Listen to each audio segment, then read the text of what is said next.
Hello everyone and welcome to lesson 8. So this week we're going to be talking a bit more about scaffolding, and this is a conversation that sort of began last week, which I was very pleased about. Now, if you notice, last week I did not post a video. I did so because we were covering using computers as an expressive tool or as tools for expression. And I was wondering how you felt last week with there being no video. Did you feel less connected? Did you feel anything different last week from the other weeks? And I asked this because one of the most important things about expressive technologies from last week, and I tried to get you to sort of see that with the video that I posted, is the importance of emotion and eliciting emotion and connecting with people on a different level. And so technology can definitely be used as a tool, not just to connect with folks in a way that you can't through text or any other way, but to really allow people to see things through someone's perspective. And so for that reason, computers can actually be extremely powerful tools in that way. Now, this week we are moving on to scaffolding, and so I'm glad that we had a discussion last week about this term. This term is extremely problematic. It does confuse many people, even graduate students. So one of the things that I really encourage, particularly in our Yammer forum, is use the words. The best thing that you could possibly do is use a word, even if you don't use it correctly, because that allows me to sort of read through what is being said and think about whether you're getting the concepts. And it's nothing to be embarrassed about, nothing to be ashamed of.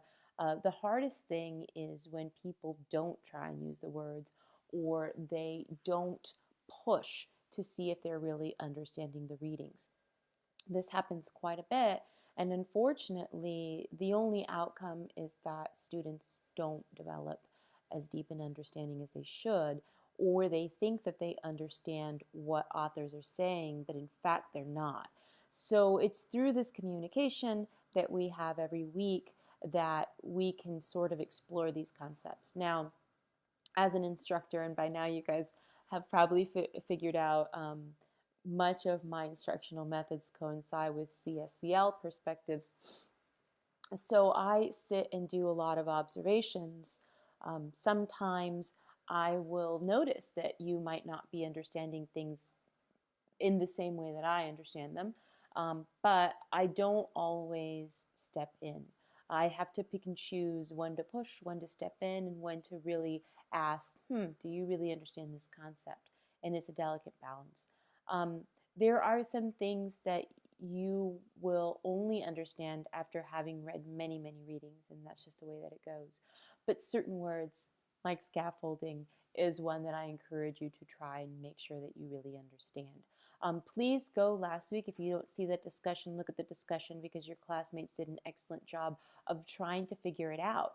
And I was extremely impressed, not so much by, did you get the right answer, but what impresses me is when students take risks to attempt to try to see if they can explain something. As I said before, in my experience, the students who end up learning the most and becoming the most sophisticated within any area are those that take risks, those that try to use the words, those that aren't afraid of making mistakes. So I look forward to seeing your discussions this week. Now, I've already started reading some of the root concepts. Please remember that if it's a team project, other than the artifacts, which is fine, please provide a link to a Google Doc that allows me to look at the history, because I like to see how much each individual is contributing to the final outcome of the project. Also, I know that I'm a little bit behind on grading the artifacts, but I don't just want to give you guys 100% for turning something in. I actually go through and read those very carefully, because it helps me to understand sort of the depth with which you're getting the articles.